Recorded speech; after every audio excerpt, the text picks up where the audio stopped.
हर साल इंडिया में 2 लाख लोगों की जान जाती है खराब पानी की वजह से। हम अपने आंखों के सामने इतिहास का सबसे बड़ा वाटर क्राइसिस देख रहे हैं। पीने के पानी का रेट बढ़ता ही जा रहा है और ग्राउंड वाटर उतनी ही तेजी से नीचे जा रहा है। एक रिपोर्ट के मुताबिक आने वाले 20 सालों में इंडिया का आधा ग्राउंड वाटर खत्म होने जा रहा है और जो ग्राउंड वाटर हमारे पास है उसका हाल क्वालिटी वाटर इंडेक्स रिपोर्ट बताती है। 122 देशों की लिस्ट में हमारा नंबर 120वां है। इतना खराब हमारा ग्राउंड वाटर है और जितनी तेजी से हमारे देश में एआई डाटा सेंटर्स बढ़ रहे हैं वो लाखों लीटर पानी पीते हैं और इन सब से ग्राउंड वाटर क्राइसिस और ज्यादा खराब होने वाला है। और सबसे दुख की बात यह है कि सब कुछ जानते होने के बावजूद भी सरकार और लोग पानी को बचाने का कोई ठोस प्रयास नहीं कर रहे। बेंगलुरु में पानी के टंकर का रेट 3,000 रुपए तक पहुंच गया था। चेन्नई में डे 0 डिक्लेयर करना पड़ा। दिल्ली के कई इलाकों में ग्राउंड वाटर 1,000 फीट तक पहुंच चुका है। लगभग पंजाब और हरियाणा के 70% इलाके क्रिटिकल जोन्स में आते हैं। ये क्राइसिस अब बहुत सीरियस हो चुका है। इसकी वजह से महंगाई बढ़ रही है, खेती बाड़ी में कमी आ रही है और बहुत सारे हेल्थ क्राइसिस आ रहे हैं। लेकिन सबसे हैरानी की बात यह है कि भारत में हर साल इतनी बारिश होती है कि देश को लगभग 2 बार भरा जा सकता है, पर हम पानी को कैप्चर ही नहीं करते। आज हम ये देख रहे हैं कि भारत दुनिया का सबसे ज्यादा ग्राउंड वाटर निकाल रहा है। हम लगभग 25% अकेले ही निकाल लेते हैं। चाइना और यूएसए मिलकर भी इतना नहीं निकाल पाते। हमारे 65% से ज्यादा शहर वाटर स्ट्रेस्ड है। लेकिन ये बात हमको समझनी पड़ेगी कि ये प्रॉब्लम पानी की नहीं बल्कि सिस्टम की है। हम स्वागत करते हैं आपका बेकार की बातों में और आज हम एक ऐसे ही बेकार से मुद्दे पे बात करने वाले हैं। इस वीडियो को एंड तक जरूर देखिए। आपके ये जानकर होश उड़ जाएंगे कि भारत में पानी की समस्या किस लेवल पर पहुंच चुकी है। इस एपिसोड में हम 3 मुद्दों पर बात करेंगे। आज की करंट रियलिटी कि आखिर ये सिचुएशन कितनी खराब हो चुकी है, इसके पीछे के कारण और कैसे इसे निपटा जा सकता है। चलिए शुरू करते हैं। भारत में पानी की समस्या एक दिन में नहीं आई। ये 70 साल की पॉलिसी मिस्टेक्स, पॉपुलेशन प्रेशर और रैपिड अर्बनाइजेशन का नतीजा है। भारत के इंडिपेंडेंस के वक्त हमारा पानी सिस्टम लोकल था। तालाब, कुएं, सिंपल और इजीली रिचार्जेबल। फिर 1960s में ग्रीन रेवोल्यूशन आया। तब देश का पेट भरना था। पंजाब और हरियाणा के किसानों ने बोरवेल से, ट्यूबवेल से, इलेक्ट्रिक पंप से खूब पानी निकाला और इसका नतीजा हमें अनाज तो मिला लेकिन हमारा ग्राउंड वाटर बहुत नीचे चला गया। फिर साल 1990 से 2000 के बीच शहरों की बात ही बहुत बड़ी। हर जगह पर हम कंक्रीट का जाल देख रहे हैं जिससे जमीन का नेचुरल ड्रेनेज बंद हो चुका है। भारत इतना पानी निकालता है कि दुनिया का 25% से ज्यादा है। जरा आप सोचिए, ऐसे कैसे हो सकता है कि चीन और अमेरिका मिलकर भी भारत से कम पानी निकालते हैं। हमारी पर कैपिटा अवेलेबिलिटी जो 1951 में 5,000 मीटर क्यूब थी, आज वो 2022 में 1400 मीटर क्यूब हो चुकी है। रेन वाटर हार्वेस्टिंग तो भारत में किताबों से बाहर कभी निकल ही नहीं पाई। 4 गुना हमारी आबादी बढ़ी और 4 गुना ही कम हमारा पानी हो गया। भारत दुनिया में सबसे ज्यादा ग्राउंड वाटर निकालता है और आपको ये जान के हैरानी होगी कि हम अपना 90% ग्राउंड वाटर सिर्फ खेती बाड़ी में यूज करते हैं। जी हाँ, हमारा 90% ग्राउंड वाटर सिर्फ एग्रीकल्चर में यूज होता है। दुनिया में इतना पानी कोई भी देश खेती बाड़ी के लिए यूज नहीं करता है। नंबर्स आपके सामने बिल्कुल सिंपल है। और अब जानते हैं कि ये क्राइसिस भारत में बढ़ता ही क्यों जा रहा है। सबसे बड़ी वजह है ओवर एक्सट्रैक्शन और फ्री पावर। चाहे पंजाब हो, हरियाणा हो, राजस्थान या यूपी, फ्री या सब्सिडाइज बिजली मिलने के कारण ये समस्या बहुत बड़ी होती जा रही है। जब यहाँ फ्री बिजली मिलती है तो पंप्स 24/7 चलते हैं। पहले जो ग्राउंड वाटर 50 से 60 फीट पर मिलता था वो धीरे धीरे 100 पर गया, 200, फिर 500 और अब कई जगह पर 1,000 फीट से भी नीचे जा चुका है। लेकिन खेती में इतना पानी यूज करने के लिए हम किसानों की गलती नहीं निकाल सकते। किसानों ने तो ग्रीन रेवोल्यूशन से हमारा पेट भरा। इसमें असली गलती है एमएसपी की, मिनिमम सपोर्ट प्राइस, जो हमारी सरकार किसानों को देती है। पंजाब और हरियाणा इसके सबसे बड़े एग्जाम्पल है। ये वो स्टेट्स हैं जहां पर चावल उगाना ही नहीं चाहिए था, लेकिन यहाँ पर हर साल चावल उगाया जाता है और 1 लीटर चावल के लिए कम से कम 1,000 लीटर पानी की जरूरत पड़ती है और सरकार चावल पर पंजाब हरियाणा में एमएसपी देती है। और इसी तरह से महाराष्ट्र में गन्ने के ऊपर एमएसपी दिया जा रहा है, जो पानी को बहुत वेस्ट कर रहा है। ये हमारी सरकारी पॉलिसी ही वाटर वेस्टेज की सबसे बड़ी वजह है।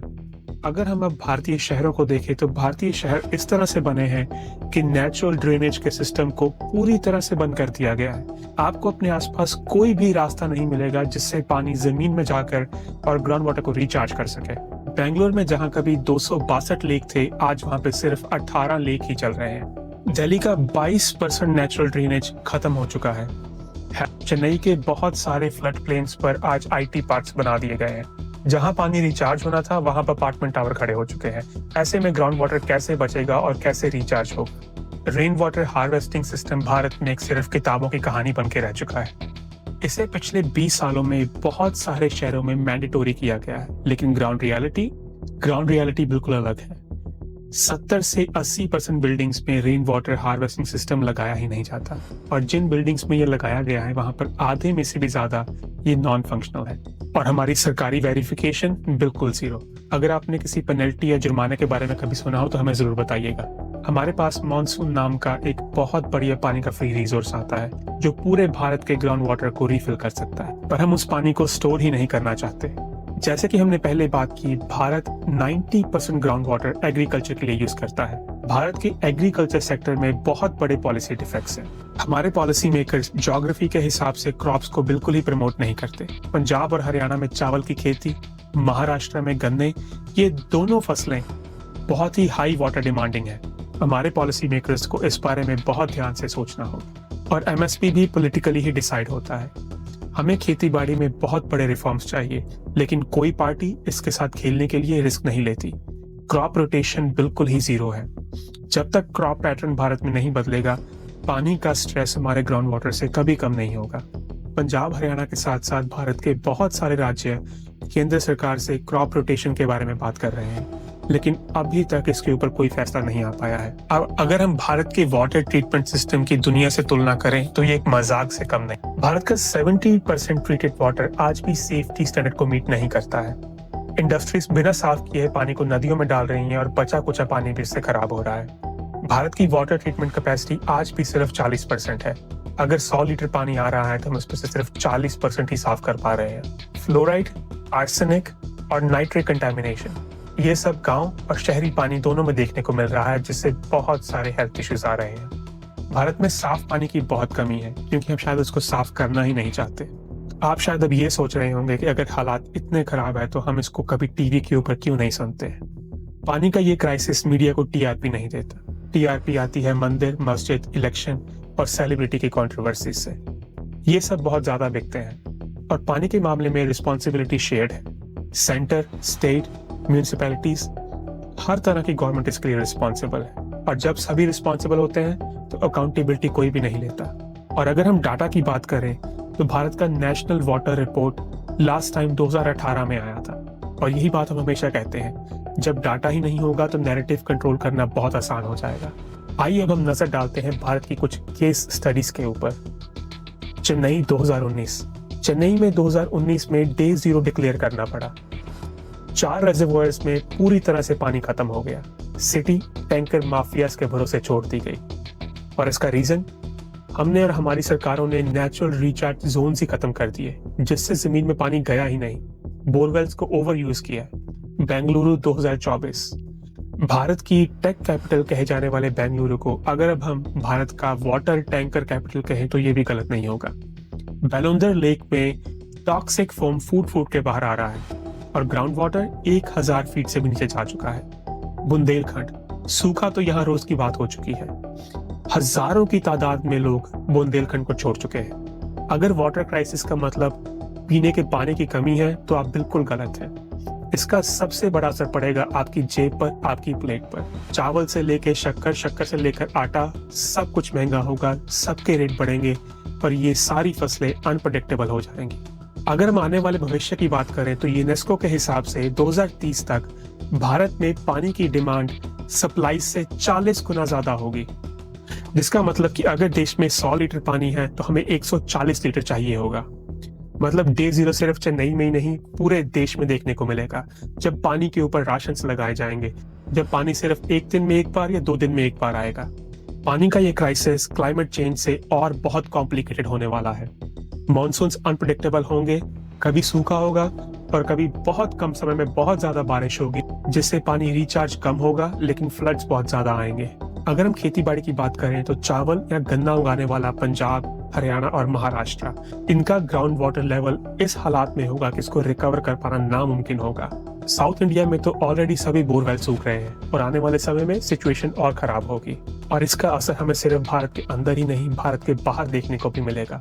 भारत बांग्लादेश, भारत पाकिस्तान, इनके साथ जो हमारी वाटर ट्रीटीज है इसके ऊपर भी प्रेशर बढ़ेगा। चाइना जो हमारी सभी बड़ी नदियों के सोर्स को कंट्रोल करता है, उसके पास और पावर आएगी।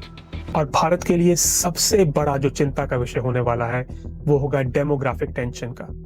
जहां पर पानी ज्यादा होगा, लोग वहां पर शिफ्ट होंगे और इसकी वजह से कई इलाकों में बहुत ज्यादा पॉपुलेशन डेंसिटी होगी और बहुत सारा इलाका पूरी तरह से रेगिस्तान बन जाएगा। अगर हमारी सरकार और हमारे पॉलिसी मेकर चाहें तो वक्त रहते इस सिचुएशन को अभी भी संभाला जा सकता है। सबसे पहले रेन वाटर हार्वेस्टिंग को मैंडेटोरी बनाना होगा, कागजों में ही नहीं, असली हकीकत में। हर बिल्डिंग पर QR कोड लगाए जा सकते हैं जिससे कंप्लायंस चेक होगा, जिससे पता चलेगा कि कितना पानी जमीन में जा रहा है। दूसरा, हमारे एग्रीकल्चर सेक्टर को तुरंत बदलने की जरूरत है।